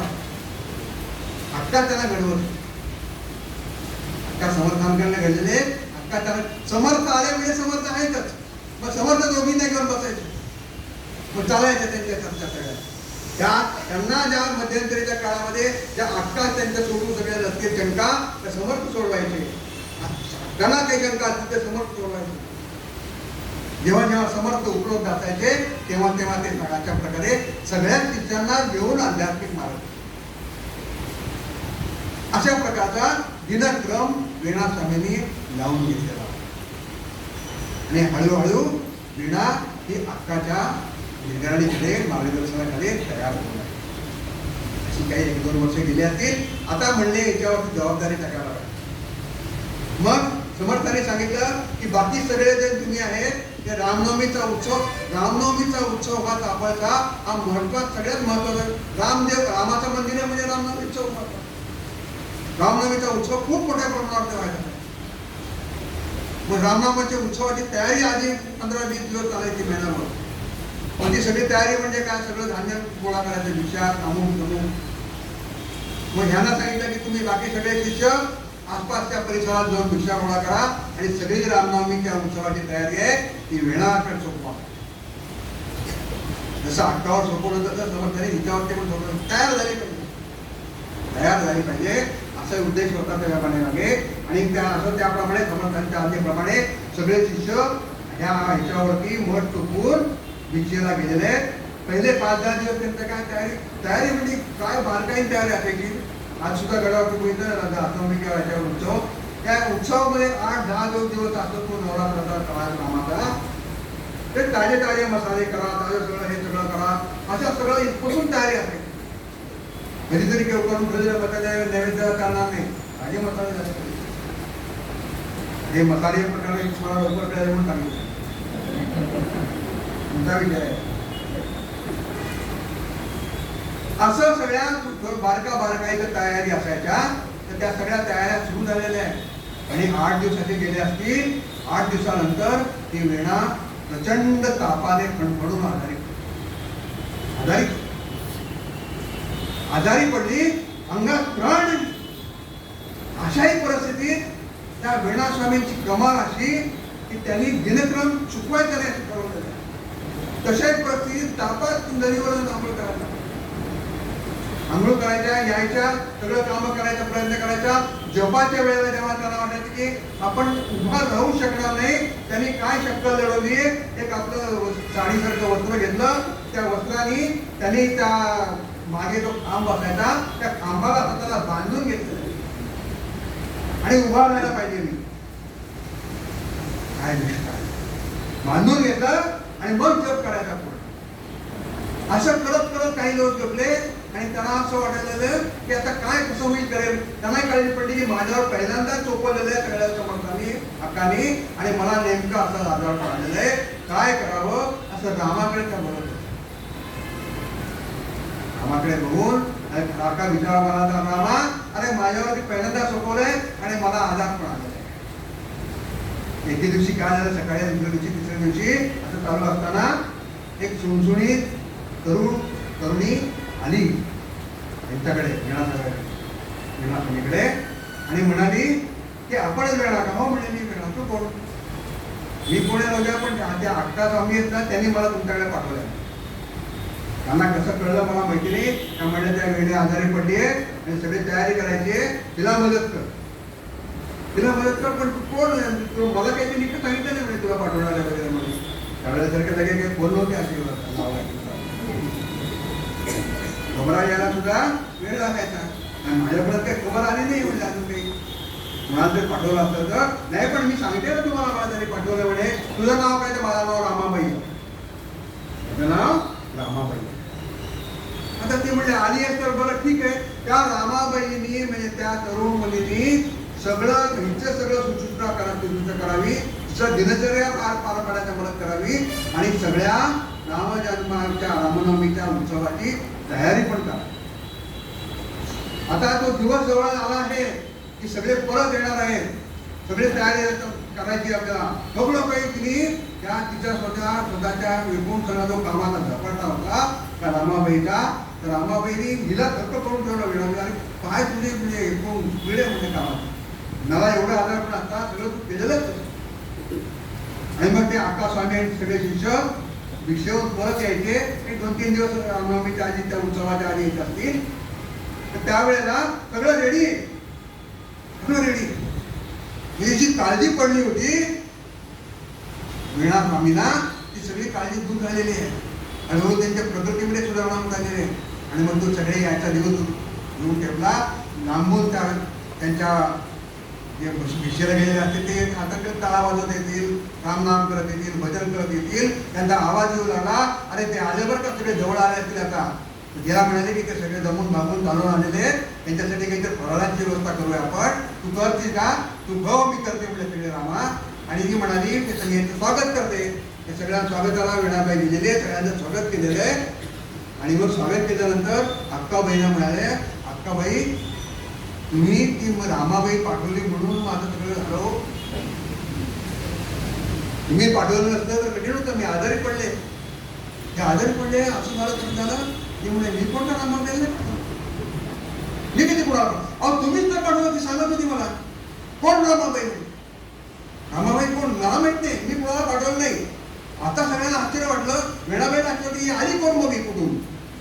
मग ती कुठे रामाबाई दाखवा म्हणले मला. ते आपल्या सगळ्या फराळाची तयारी करायली. ते आहे म्हणले त्या आपल्या भंडारघरात. तिकडे गेलं तर त्या भंडारघराला जोडला, सगळं अमर ढोडला, कुठेही रामाबाई अंतर्धान पावली. कवी म्हणाले, वेळा तुझा किती अधिकार आहे. प्रत्यक्ष राम राय येऊन तुझ्या रामाबाई म्हणून करून गेले. माझ्यापेक्षाही तुझा अधिकार किती मोठा आहे. मी पण सेवा केलेली आहे. पण प्रत्यक्ष प्रभू रामचंद्र रामाबाई म्हणून तुझ्याकडे आलेले आहेत कामाला. तुला सगळी मदत केलेली आहे. वेळाबाईला वाईट वाटायला लागलं. मी तर रामाबाई आल्याचं वाईट नाही म्हटलं. रामाने माझी सेवा केली. माझ्या आजारपणाने माझी सगळी दुसरं आहे. रामापुढे उभारल्या आणि त्यांच्या डोळ्यात आचरू लागले. माझ्यामुळे माझ्या रामाला किती त्रास झाला. अशा प्रकारचा अधिकार त्या वेणा स्वामींनी स्वतःच्या तपश्चर्याने साक्षात प्रभू रामचंद्र समर्थांना जेव्हा कळालं, समर्थांनी वेणा स्वामीच्या मस्तकावरती हात प्रसन्नता. मग हळूहळू त्यांच्यातले जे गुण बघितले, त्याला संगीताची आवड आहे. संगीताचे शिक्षक ठरलेले विचारले समर्थांनी, त्याला तयार केलेले संगीतामध्ये. आणि एक दिवशी त्याला सांगितलेलं आहे की वेणा तू उद्यापासून कीर्तन करायचं. उद्यापासून कीर्तन करायचं. विद्वांना मठपती केले ठीक आहे. त्या काळी विद्वांनी कीर्तन करायचे, बायकांनी कीर्तन करायचे वेळ नव्हते. पहिल्या स्त्री कीर्तनकार म्हणायला हरकत नाही.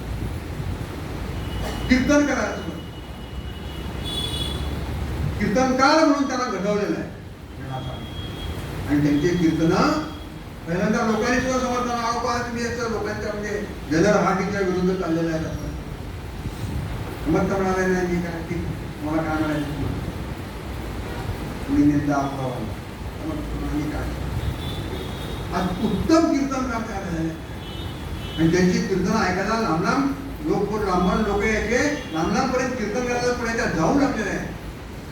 त्या काळचे अत्यंत विद्वान असे वामन पंडित यांनी त्यांची कीर्तन ऐकलं. वामन पंडित त्याचं नाव माहिती. आणि वामन पंडितांनी कीर्तन झाल्यानंतर त्या वेणाबाईंना इतकं कौतुक केलं त्यांचं. आणि समर्थांना म्हणाले काय तुम्ही कीर्तनकार घडवला. अशा प्रकारचं कीर्तनकार. हे असं सगळं करणारी ही वेणा समर्थांना मिळाली कुठे. जशी अक्का मिळाली होती कुठे कराडला रुद्राजी पंताकडे. तिचं काय पूर्वचरित्र आहे, तिचं पूर्वचरित्र काय आहे तेही बघण्यासारखं आहे. समर्थ असेच एकदा कुठे गेलेले होते, मिरजेत गेलेले होते. मिरज म्हणजे, आणि मिरजेमध्ये त्या वेणाचं सासर होतं. देशपांडे, ती मायाची पण देशपांडे, सासरची पण देशपांडे. सासर होतं तिचं. खरं म्हणजे तिचं घर जे आहे ते कोल्हापूरचं आहे. गोपची पंत देशपांडे आणि राधाबाई देशपांडे यांच्या त्या ससी दाम्पत्याच्या पोटी ही वेणा जन्माला आलेली आहे. कोल्हापूरला माहेर आहे. लहानपणापासूनच तिची वृत्ती अत्यंत सात्विक आहे. वडील पूजेला बसले म्हणजे पूजेची सगळी तयारी करून ठेवायची आणि पूजा होईपर्यंत तासन तास बघत राहायचे झाले. तो भाव तिच्या मनात होता. आता लहानपणापासून असं तिचं त्यावेळेस तिचं लग्न लावून लोक व्हायचे. कुठेतरी त्या मिरजेच्या देशपांडेने तिला बघितलेलं एखाद्या उत्सवामध्ये आणि तिने त्याला पसंत केलेली आहे की ही आम्हाला आमची घरची पुत्रवधू म्हणून सूर म्हणून काढलेलं आहे. देशपांडे ते घराणं संपन्न मिरजेचं. देशपांडे सराफ होते. घरात घोडागाडी असायची, शेतीवाडी आहे, तर सगळं संपन्न घराणं. त्यांनी तिला पसंत केलेली आहे. विवाह झालेला आहे. विवाह झाल्यानंतर हे सगळे पहिले जे काय सत्यनारायण अमुक तमुक जे काय असेल ते सगळे उत्सव झालेले आणि मग रीतीप्रमाणे ती माहेरी आलेली. कुठे कोल्हापूरला मांडवपर्यंत ज्याला म्हणतात काय ते ती माहेरी आलेली. माहेरी आल्यानंतर एकटीच आलेली होती. आणि माहेरी आल्यानंतर एक 4-5 दिवस गेलेले आणि 4-5 दिवस गेल्यानंतर तिकडनं सासरकडनं घोडागाडी येऊन दारात थांबली. विरोध घेऊन माणूस आलाय, तुम्हाला सगळ्याला ताबडतोब बोलावलंय, ताबडतोब तुम्हाला तिघांना बोलवलंय. सगळे गेले, कळायला चिंता वाटायला, त्यावेळेला काय सांगितलं नाही काय कारण. ते गेल्यानंतर कळालं की वीणाचे पती अपघातात मरण पावले. किती दिवस झाले लग्न होऊन? 15 दिवस सुद्धा झाले नसते. म्हणजे अजून खऱ्या अर्थाने संसार सुरूच झाला नाहीये. संसार ज्याला सुरू व्हायचं म्हणायचं, दाम्पत्य जीवन जे सुरू व्हायचे ते सुरूच झालेलं नाहीये. अशा ह्याच्यामध्ये सुद्धा काय झालंय, त्याचं ते एखाद्या विहिरीत पोहायला म्हणतो, पोहे काय पोरगाच विहिरीत पोहायला म्हणून गेला, त्याच्या गळामध्ये अडकला, विहिरीमध्ये गाळ होता आणि तो मरण पावला. वैदव्याची कुऱ्हाड वीणावरच्या साथीने कोसळलेली. पण त्यानंतर त्या देशपांडे घराण्याने म्हणजे तिने सासरच्याने म्हणले की काही असलं तर तू माहेरी नको जाऊ, आता तू आमच्याजवळच राहा. ती झालेली होती. तिला वडिलांनी अक्षर ओळख करून दिलेली आहे सगळी, तिला वाचन वगैरे माहिती आहे, सगळं कोपरं पाठ आहे सगळी. मग आपलं मन हळूहळू ती कशी रमते, ग्रंथ वाचन करते. महाभारत वाच, भागवत वाच, रामायण वाच, असे निरनिराळे धार्मिक ग्रंथ आहेत. त्या ग्रंथ वाचनामध्ये आपलं मन रमवायची. अशी काही वर्ष गेली. एकदा अशीच ती अंगणामध्ये काय केलेली आहे, तुळशी वृंदावन आहे, त्या तुळशी वृंदावनापाशी एक लहान आपलं भावार्थ रामायण म्हणा किंवा भागवत असा ग्रंथ वाचत होती. त्यांचा वाडा संपन्न घराणं होतं, दारामध्ये गोठा होता. तर एके दिवशी असेच एक सत्पुरुष त्यांच्या दारासमोर उभे राहिलेले आहेत. गोठा बघितलेला आहे आणि सत्पुरुष ते आलेले आहेत आणि त्यांनी बघितले गाय आहे, सासू आहे, म्हणजे दूध आहे घरात. समर्थ कधी कधी दुधाची पण भिक्षा मागतात, दुधाची पण त्यांचं सगळं भिक्षा होती ना. तिथं सगळ्या आता दूध पाहिजे, सगळ्याचं दुधाची भिक्षा गोठा असलेल्या त्या दरवाजासमोर उभे राहिले. कुणाचं घर आहे काय माहिती नाहीये, पण गाय दिसते, गोठा दिसते, वासरू आहे, दूध असेल, आपल्याला इथं भिक्षा मिळेल अशा संकल्पनेने तिथे उभे राहिले.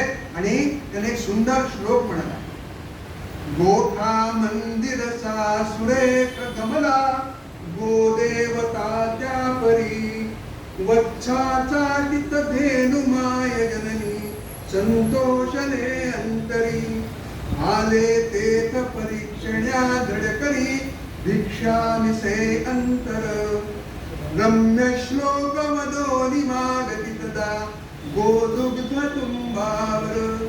गोपाल कृष्ण भगवान की जय जय रघुवीर. असं तरी तुंबावर दूध मिळेल का असं ते सांगितलंय. ही अंगणात बसलेली आहे रेणा. तिने बघितलं की त्याच्या पंच कुठेतरी साधू उभा आहे.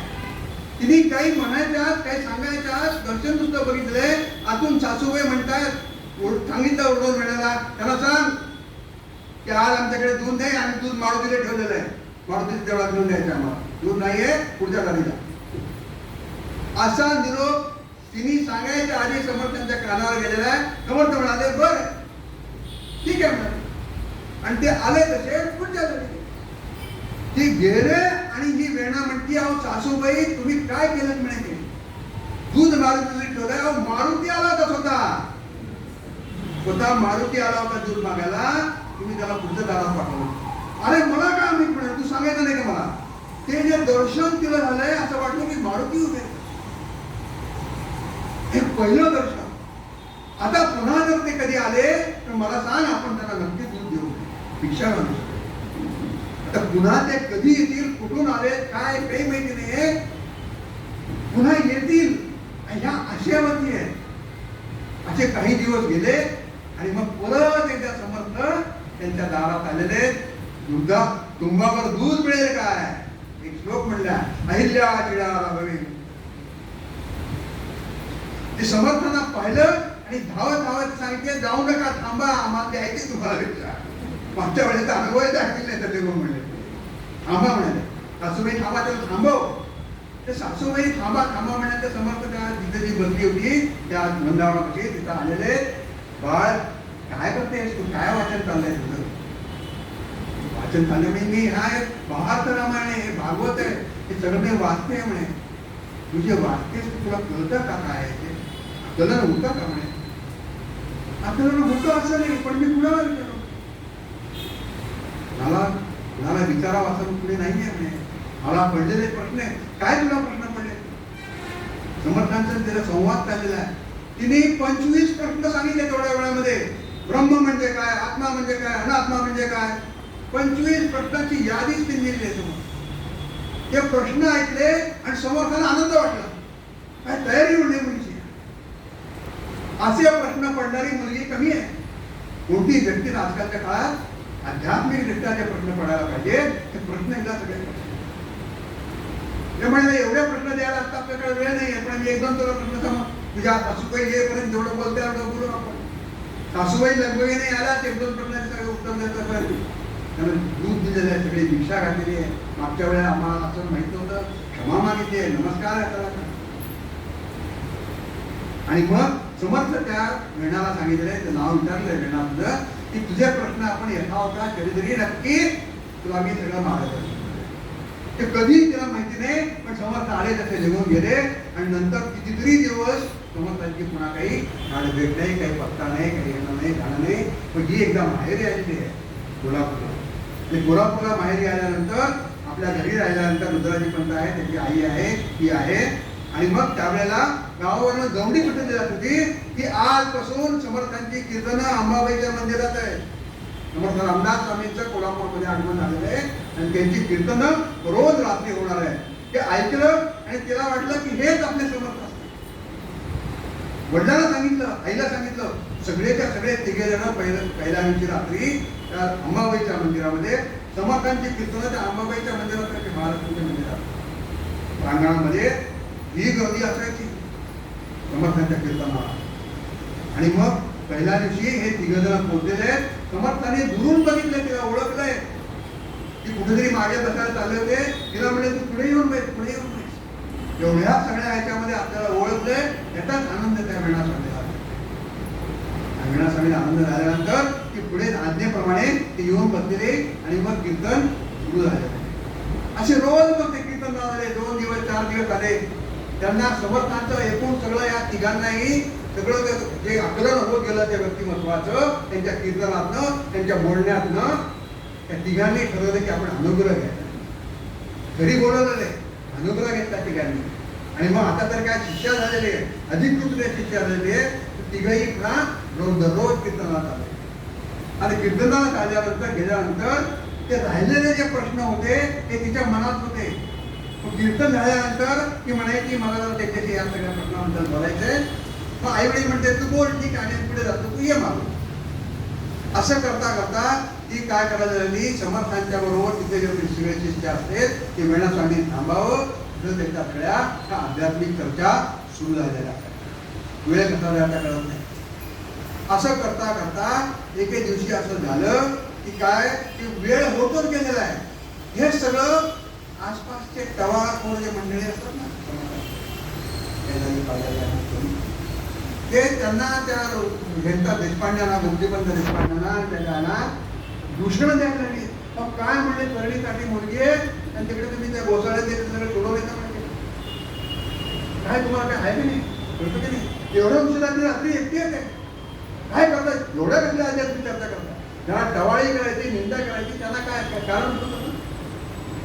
त्यांनी अतिशय काय म्हणतात कॅम्पेन चालवलं जरा म्हणतात ना, तसं आसपासच्या त्या भागामध्ये यांच्या विरुद्ध कॅम्पेन हे काही बरोबर नाही, हे काही बरोबर नाही. असा कॅम्पेन चालवला असताना त्यांना रोज वाईट वाटायचं, पण त्यांना माहिती समर्थ काय आहे. आम्ही चांगलं अनुग्रह घेतलाय, आमच्या मनात कुठली शंका नाही आहे, तुमच्या मनात नसेल. हे काय म्हणायचे, तुमचं ठीक आहे पण आमच्या पण पोरीवाडी आहेत, त्यांच्यावरती परिणाम होईल, अमुक होईल, तमुक होईल. अशा प्रकारचं नाना प्रकारे त्या लोकांना त्यांनी सांगून एके दिवशी असं झालं की यांची चर्चा एवढी त्या दिवशी कीर्तन जे झालं होतं, त्या कीर्तनाचा पूर्व रंग आणि उत्तर रंग, उत्तर रंगामध्ये आपल्याला जे सगळ्या म्हणजे पूर्व रंग आणि कीर्तनाच्या अगोदर ते वेळाला वाटत होतं की हे सगळ्या ज्या चर्चा आहेत तिच्या कानावर येतच आपण हे सगळ्यांच्या समर्थनाला सांगून टाकावं असं तरी ठरवलं होतं. त्यांनी समर्थांचं मार्गदर्शन यावरती काय करावं असं लोकांना हे सगळं सांगायचं असं म्हणून ती काय केलेली आहे, गेलेल्या पूर्वरंगामध्ये आणि उत्तर रंगामध्ये स्वामी समर्थांनी जे आख्यानं लावलेली त्यांना परस्पर तिला उत्तर दिलं होतं. उत्तर रंगामध्ये मीराबाई त्यांनी आख्यान लावलं, मीराबाईचं आख्यान लावलेलं होतं. आणि मग मीराबाईंना सुद्धा कसा त्रास लोकांनी दिला हे सगळं त्यात सांगितलं होतं. त्यातला तो सगळा प्रसंग येऊन गेलेला आहे. मीराला कसं वीज प्रार्थना करावं लागलं, पण भगवंत तिच्यावर आशीर्वाद असल्यामुळे मीरा त्या सगळ्या प्रसंगातून त्याची ताऊन सुद्धा आपण बाहेर पडलेली आहे.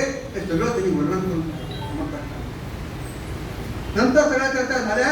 एवढ्या त्या दिवशी उशीर झाला की शेवटी काकड आरतीची घंटा वाजवली मंदिरामध्ये. सगळे अरे अरे बाप इतका उशीर झाला. मग आजी म्हणाले आता मला घ्यायला पाहिजे, आई रोज इतकं थोडासा उशीर झाला तर लोक एवढा आज तर काही खरं नाही म्हणले मला. मग समर्थ म्हणाले झाला त्या उशिरा काकड आरती करून जा. काकड आरती करून ती गेली तर बाहेर बघितलं तर घराच्या बाहेर 25-50 लोक जमलेले आणि सगळे त्यांना बघा अगोदर तर रात्री उशिरा आता सकाळ होत आली, तुमची मुलगी नाही आली उद्या, काय चाललंय तिकडे, काय प्रकार आहे हा सगळा. तिच्या चारित्र्यावरती समर्थांच्या चारित्र्यावरती अशा प्रकारचं शिंतोडे ओरडण्याचं काम करतात. ती आली, तिलाही बोलायला लागले. तिने मीराचे कीर्तन ऐकून आली. ती म्हणाली मी शुद्ध आहे, माझं मन पवित्र आहे, मी पवित्र आहे. आमचं असं काही काही पटलंच नाही, मनामध्ये सुद्धा आलेलं नाही.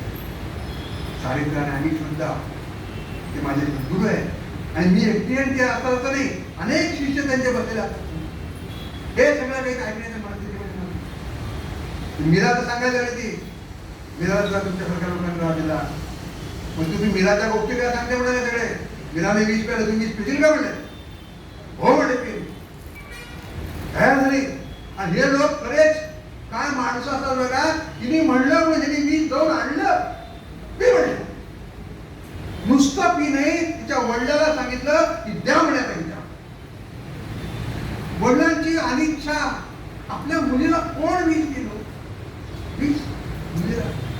पण या सगळ्या लोकांच्या इतक्या निंदा ऐकून तेही कंटाळले होते. एकदा आपण ती सुटेला आपण सुटून आता त्याला ती विचार केला असावा आणि त्यांनी तो परत विचारता त्याला त्या मेळात अतिशय दगडात मनावर दगड ठेवून दिला असावा हृदयावर, पण दिला. वेणास्वामी समर्थांचं चिंतन केलेलं आहे आणि तो विषयाचा पेला मीराबाई नंतर विष पिणारी ही वेणाबाई आहे. मीराबाई नंतर विष पिणारी. सगळेजण विचार करतायत, बघतायत की आता हिचं सगळं संपलेलं आहे. साक्षात विष तिने पिल्यामध्ये कशी जिवंत राहते. काय समर्थ आहे, कुठले राम घेतले काय, विजयासमोर काय आहे. आणि त्याला बघतात की आता तिचा सगळा देह काळ ठिक्कर पडेल, अमुक होईल, भिळ होईल, अमुक होईल. जसा जसा वेळ चालला तसं तसं वेणाच्या चेहऱ्यावरती तिच्या देहावरती तेज यायला, काळा ठिक्करपणा थोडा तेज यायला. आणि ते पाहिलं आणि मग सगळ्यांची घाबरली. अरे येतो परत विनंत. इतक्यात समर्थ साक्षात आलेले तिथे. समर्थाच्या सेवका वक्र पाये असा सर्व भूमंडळी कोण. जयाची लीला वर्णिती लोकतीनी रूपेशी कदा रामदासा. जय जय समर्थ आले हा श्लोक म्हणलेला आहे. आणि समर्थ आलेले पाहिल्यानंतर हे जे सगळे टवाळखोर होते त्यांची घाबरगुंडी उडाली. आता आपलं काही खरं नाही. मीराने सांगितलं की आमच्या ह्या सगळ्या लोकांमुळे माझ्यावरती हा प्रसंग आलाय. मीराने आपल्या वेणाने सांगितलं तर समर्थ आपल्याला शाप देतील की काय अशी सगळ्यांना भीती वाटायला. सगळे म्हणले आता आपलं काही खरं नाही. एक एक इकडे जोडतं का तिकडे जोडतं लंबात चाललं. समर्थ आले आणि वेणाच्या मस्तकावरती हात केला. घेऊन बसलेले समर्थांना चट्टांग दंडवत घातलेला आहे. डोळ्यातून अश्रूंच्या धारा येत आहे. आई वडील वाचली आपली मुलगी, त्यांच्या डोळ्यात अश्रू. आपण काय करायला गेलो होतो, नंतर पश्चाताप झाला. आपण स्वतःहून मुलगी या लोकांचं ऐकून म्हणजे घराचे घडून गेलेले आहे. उठवलं तिला. सगळ्या लोकांना सांगितलं की काळजी करू नका, मी कुणाला विचार करेन. समर्थ संत असे कोणाला सांगा निंदा करा. किती कोणी चुका हो, सगळ्यांना पोटात घालायची त्यांनी सगळं चुका मला काय असते त्यांचे संतच आहेत. तरुणाला संत आहेत ते तरुणात मारतात. सगळ्यांना सांगितलं घाबरू नका, एकच काम करा म्हणे. तुम्हाला जर वाटत असेल की आपण काही चुकलो तर रामाची भक्ती करा, रामाची भक्ती करा. आता तरी तुम्ही जागे व्हा आणि अशी विनाकारण निंदा कुणाची करू नका. बघत जा असं सगळ्यांना समजावलेलं आहे. आणि आता मग ते आई वडिलांच्याकडे म्हणून म्हणतात की आता आम्ही येतो आणि आम्ही आता एकटे जाणार नाही, आम्ही आता एकटे जाणार नाही. अनुग्रह दिला त्या दिवशी गुरुदक्षिणा घेतली नाही, ही आमची आता गुरुदक्षिणा वेण्याला घेऊन जाणार. आता वेणा तुमच्या इथे राहणार नाही, आता वेणा तुमची नाही, तुमच्या तिथे ती पेरा दिलेला तुम्ही संपली वेणा तुमची, तर वेणा तुमची आहे. अशी वेणा समर्थांबरोबर आली आणि मग ती अख्ख्या वयाकडे आणि मग ती वेणा स्वामी घडलेल्या कीर्तनकारपणे जाऊन घडलेला आपण ते थोडं पाहिलं. असं वेणा स्वामींच्या कीर्तनाचा डंका इकडे तिकडे पसरत होता. त्याच काळामध्ये तो जो काळ होता त्या काळामध्ये समर्थांचं एक मित्र असे असणारे एक साधू संत पुरुष होते, त्याला समर्थ पंचक असं म्हणत. समर्थ पंचक होत. जयराम स्वामी निगडीकर, केशव स्वामी बागावळकर असे जे सगळे संत होते ते सगळ्यांचा त्यांचा आजच्या भाषेत त्यांचा एक ग्रुप होता. समर्थ पंचक म्हणल्यापेक्षा आपल्याला ग्रुप म्हणलं की कळेल. त्यांचा मित्रत्व होता आणि समर्थ त्यातल्या ते प्रमुख भूमिकेमध्ये असायचे, समर्थांना मानणारे सगळे होते. तर अशापैकी जे जयराम स्वामी निगडीकर आहेत त्यांचं कीर्तन मिरजेला चालू, कीर्तन मिरजेला चालू होतं. आणि मिरज हे विजापूरच्या आदिलशाहीच्या ह्याच्यामध्ये आधिपत्याखाली होतं. तिथे आदिलशहाचा किल्ला आहे आणि किल्लेदार दलील खान म्हणून. त्या दलील खान हा अत्यंत क्रूर मुसलमान हिंदू द्वेष्टा, भयंकर त्रास द्यायचा, करायचा, अत्याचार करायचा. त्यांनी बघितलं तो एका चालला होता, त्या आतमध्ये काहीतरी तबल्याचा याचा आवाज यायला, लोक टाळा वाजवतात, इधर क्या चल रहा है. ते जयराम स्वामीचं कीर्तन चालू होतं. कीर्तन त्या होता, चलो हम भी सुनते असं म्हणून तो कीर्तनाला जाऊन बसला.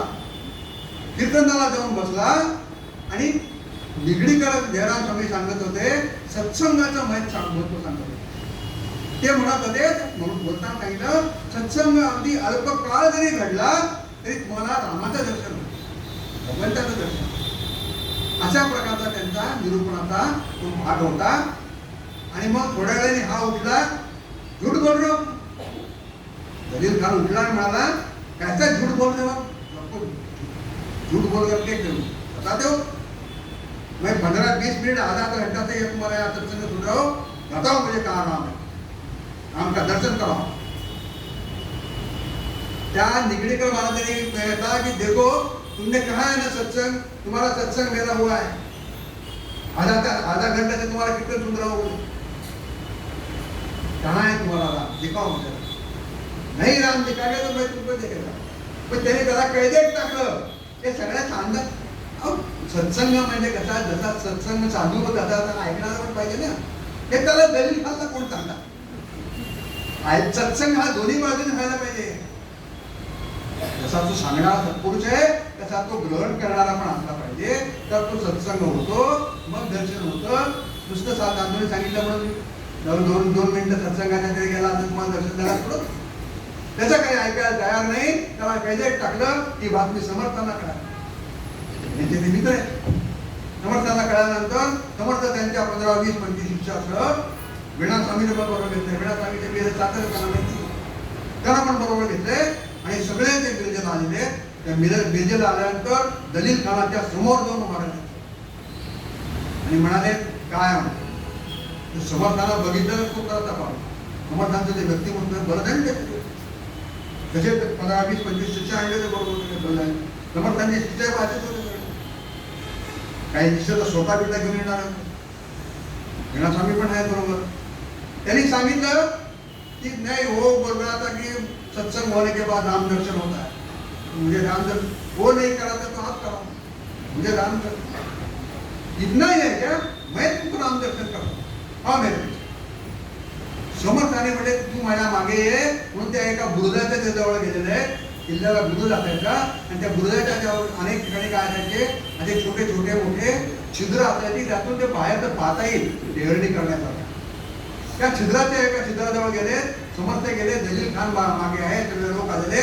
समर्थांनी काय केलं, लघुरूप धारण केलेलं आहे आणि त्या छिद्रातनं बाहेर गेलेले आणि त्याला म्हणतात ये याच्यातनं बाहेर, तुला राम दिसेल, तुला राम बघायचा ना, ह्याच्यातनं बाहेर ये म्हणले. असं नाही आहे शत्रू, ह्याच्यातनं बाहेर आहे. सत्संग याला म्हणतात म्हणले, ये म्हणले. आता मग दलील खान म्हणला की हे सेवा सवा ते सपट जाऊन त्याने समर्थांना साष्टांग वंदन केले, शरण गेलेला आहे, माझं चुकलं म्हणे. आणि समर्थांचा तो अधिकार त्यांनी जाणला सगळा.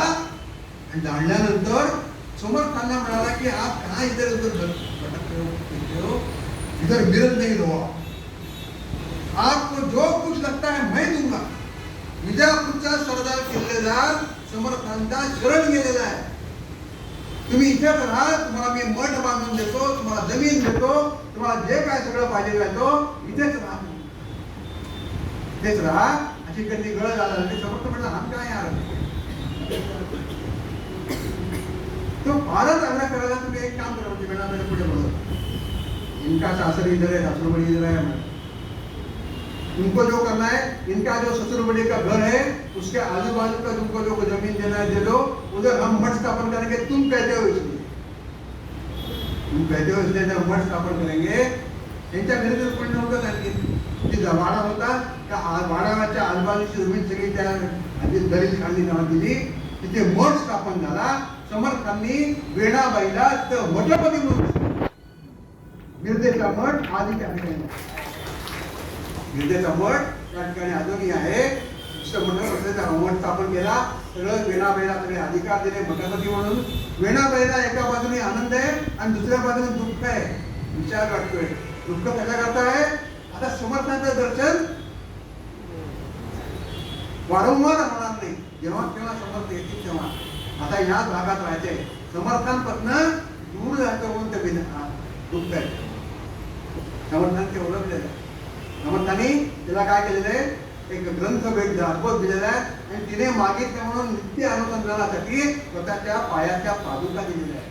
त्याचं पूजन करतात, अनुसंधानात राहणार. एक गोमयाचा आणि आता सगळ्या धान्याचा म्हणून एक मारुती स्थापन केलेला आहे, वरद मारुती त्याला म्हणतात. आजही तो मारुती वेणास्वामींच्या मठामध्ये मिरजेला आहे. वरद मारुती असा हात आहे, म्हणजे आशीर्वाद देणारा मारुती. आता तो मारुती त्या ठिकाणी स्थापन केला. माझं भाग्य असं की मी जेव्हा हनुमान कथा करायला सुरुवात केली, तेव्हा हनुमान कथा करायला सुरुवात केली, माझी तिसरी हनुमान कथा, पहिली हनुमान कथा लातूरला झाली, दुसरी आपल्या इथे वेसला ज्ञानेश्वर मंगलकारला इथे झाली, तिसरी हनुमान कथा वेणास्वामीच्या मठामध्ये त्या वरद हनुमंता समोर ठेवली.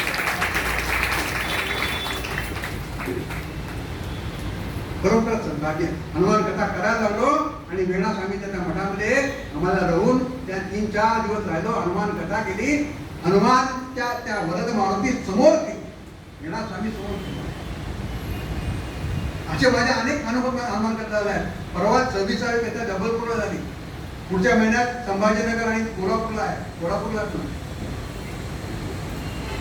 माझी हनुमान कथा साक्षात जिथं सगळं किष्किंधा कांड घडलेलं आहे, त्या किष्किंध्यामध्ये घडवणारे हे सतीश गोगटे आहेत. सतीश गोगटेला एक मी ठेवलेला, हे डोंबिवलीचे आपल्या, हे श्रवणयोग नावाची त्यांची यात्रा कंपनी आहे. श्रवणयोग का नुसते पर्यटन स्थळ नाही, जे ज्या ज्या ठिकाणी घेऊन जातील तिथं त्या अनुसरून जे श्रवण आहे ते श्रवण घडवतात. धनश्री लिहिलेल्या बरोबर घेऊन गेले काशीला, तर गंगाधरी सांगितलं. आपळे कोणा घेऊन जातात अंदमानामध्ये, सावरकर तरी असं जिथे जिथे ज्या ज्या आवश्यक आहे तसं ते श्रवण घडवतात. असे श्रवण घडवणारे ते त्यांची खूप जुनी आहे, अनेक नामवंत त्यांच्या बरोबर जात असतात. असं त्यांना सुचलं की हनुमान कथा आपण किशेंद्रला करू.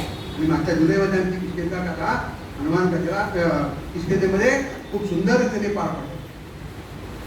आता विषय निघाला म्हणतो की जानेवारीमध्ये यांनीच एक अशी कल्पना केलेली आहे की माझ्याबरोबर मला बरोबर घेऊन ती दक्षिणेतील 3 स्थळे 20 स्थळे करायची आहे.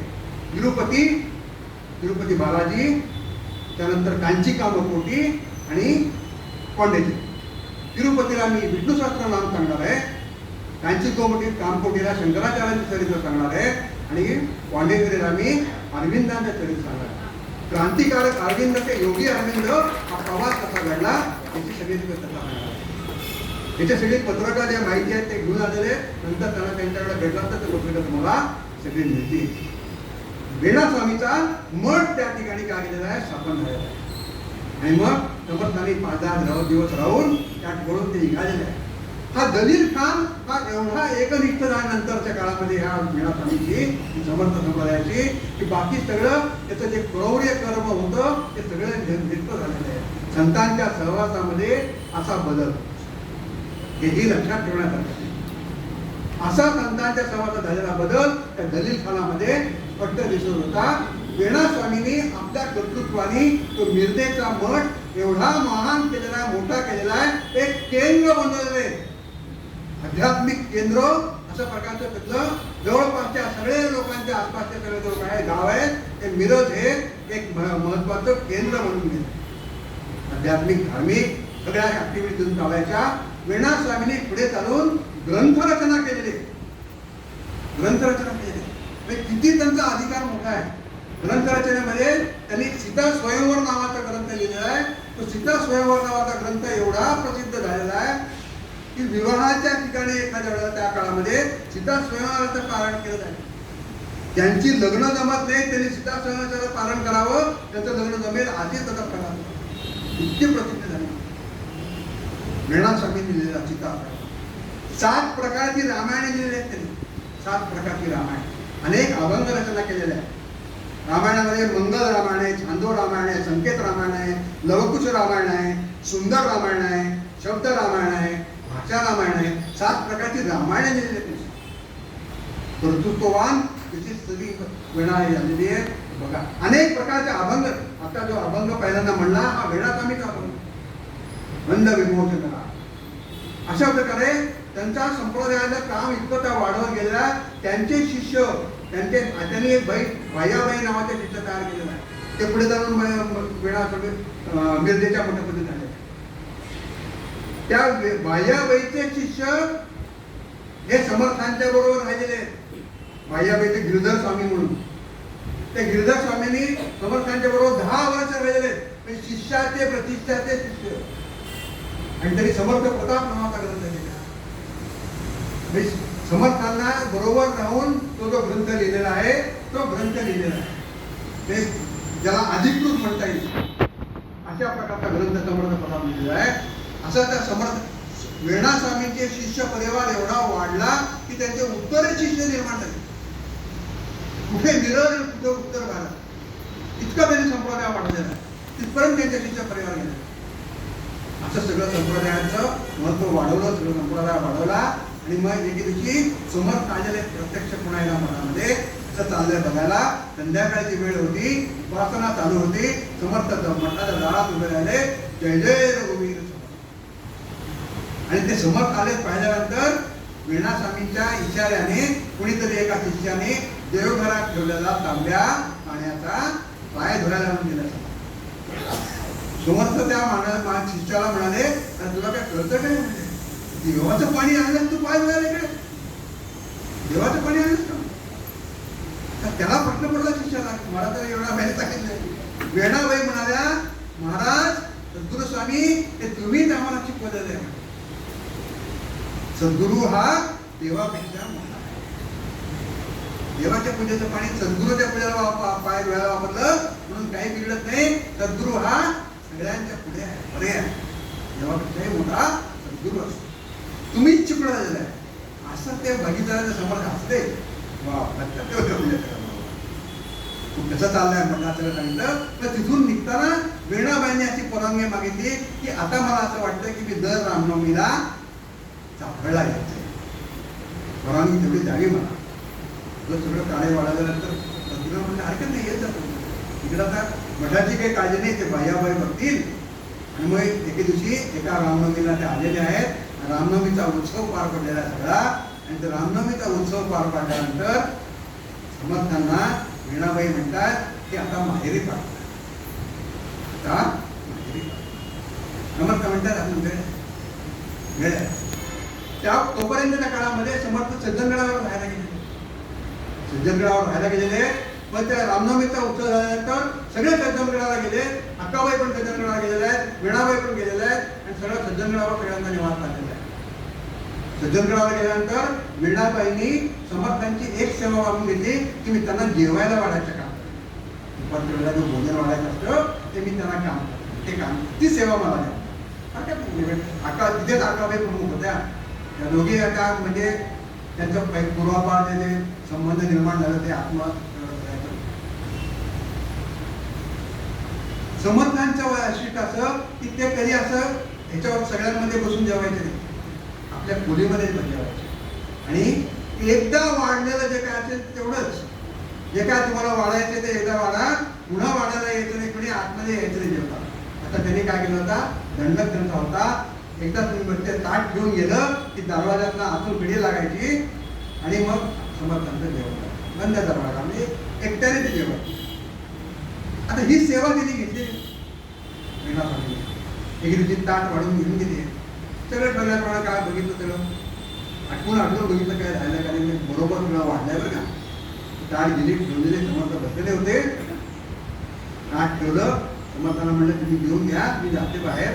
बाहेर आली आणि तिला शंका आली की काहीतरी राहिले, काहीतरी पदार्थ राहिलेला आहे, कोशिंबीर राहिली का काय राहिली असं वाटायला लागलं. आणि म्हणून परत ती कडी लागायच्या आत ती गेल्या, आत गेली आणि आत बघतात समर्थ नाही.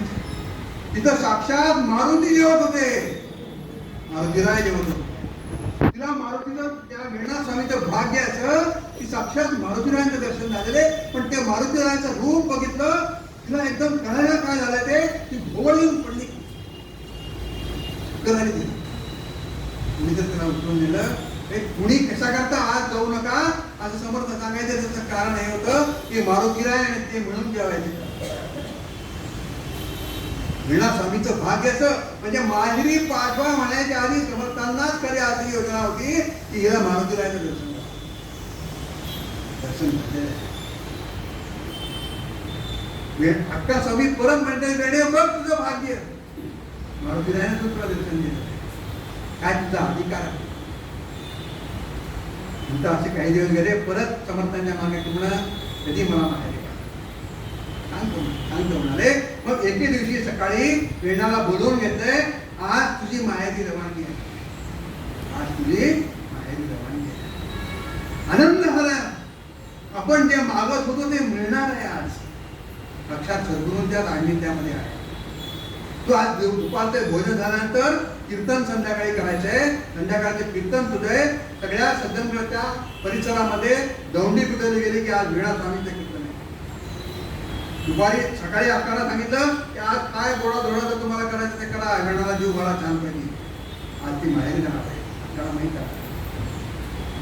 अक्काला माहित आहे. जेवण झालेलं आहे, समर्थांच्या जेवण झालेलं आहे. कीर्तनाला उभारलेलं आहे, कीर्तनाला उभारलेलं आहे. सद्गुरूंचं दर्शन घेतलेलं आहे आणि कीर्तनाला उभारलेलं आहे. आणि कीर्तनाला उभारल्यानंतर पूर्वरंगाचा अभंग आहे, तो हाच अभंग म्हणला. बंध विमोचन राम, बंध विमोचन राम माझा बंध विमोचन. पूर्वरंगाचा अभंग तो आहे. पूर्वरंग झाला. मध्यंतर कीर्तनाचे प्रथेप्रमाणे यावेळेला साक्षात स्वतः समर्थांनी त्यांच्या गळ्यात हार घातला. पूर्वरंगानंतर ते हार घालतात. कीर्तनाच्या प्रथेप्रमाणे समर्थांनी हार घातलेला आहे. आणि नंतर उत्तरंगाला तुकोबारायांचं जे सदेह वैकुंठ गमन होतं त्याचा आम्ही जातो आमच्या गावा आमचा राम. कीर्तन असं रंगलंय, कीर्तन असं रंगलंय, सगळे छोटे रंगून कीर्तन संपलं. आणि हा जो अभंग पुन्हा पूर्वरंग कीर्तनाची पद्धत बघा, पूर्वरंगाचा अभंग असतो तो शेवटी पुन्हा म्हणतात. त्याच्यामध्ये आहे शेवटचं काय आहे कळलंय, वेणा पावली पूर्ण विराम. वेणा पावली पूर्ण विराम असं ते पद म्हणलेलं आहे. आणि समर्थांच्या डोक्यावर, समर्थांच्या पायावर साष्टांग नमस्कार, साष्टांग नमस्कार घालायला म्हणून लोक पायावर ठेवलेले, चरणांवर ठेवलेले की कुठलीच नाही. वीणा तुझं आम्हाला माहेरी गेलेली हात केलं. त्यांना आपल्या सद्गुरूंच्या चरणावरती मरण येतं, याच्यापेक्षा भाग्य काय. पक्षात ते पाठवणी करतात माहेर. वीणा स्वामींचं मग आम्ही स्वतःच्या हाताने त्यांचे अग्निसंस्कार केले. जिथे अग्निसंस्कार झाले तिथे त्यांचं वृंदावन आहे, समाधी आहे. आपण जर सज्जनगडावरती गेला असाल तर समाधी मंदिराला जेव्हा प्रदक्षिणा घालतो, त्या प्रदक्षिणेच्या मागच्या बाजूला गेल्यानंतर तिथं समोरच वीणा स्वामींची समाधी आहे. आपण सगळे गेला असाल, नमस्कार केला असाल तर छानच आहे. नसेल कुणी केलं, लक्षात आलं नसेल, पुन्हा जेव्हा गडावर जाल तेव्हा वीणा स्वामींना नमस्कार नक्की करा. अशा प्रकारचे वीणा स्वामींचं चरित्र आहे. मी आधी सांगितल्याप्रमाणे हे जे सगळं अक्का स्वामी, वीणा स्वामी, सतीबाई अशा 100 भैयाबाई अशा जवळजवळ 125 स्त्रिया त्यांच्या संतांच्या होत्या. समर्थांनी त्या काळी स्त्री रक्षणाचं, स्त्री सबलीकरणाचं, स्त्री सन्मान देण्याचं हे जे कार्य केलेलं आहे ते घोर कार्य त्या काळात केलेलं आहे. त्या काळात स्त्रियांना कुणी विचारत नव्हते. समर्थांनी एवढं मोठं हे काम केलेलं आहे. आणि आज आपण त्या व्याख्यानमालेच्या निमित्ताने सगळ्या बहुतांश ज्या या ठिकाणी भगिनी बसलेल्या आहेत त्यांनी हे सगळं श्रवण केलेलं आहे. आणि जे आपण करतच आहोत म्हणजे यांच्या मार्गदर्शनाने असंच पुढे आपलं कार्य निरंतर चालू राहो. माझ्या सर्व शुभेच्छा आहेत. धन्यवाद. जय जय रघुवीर.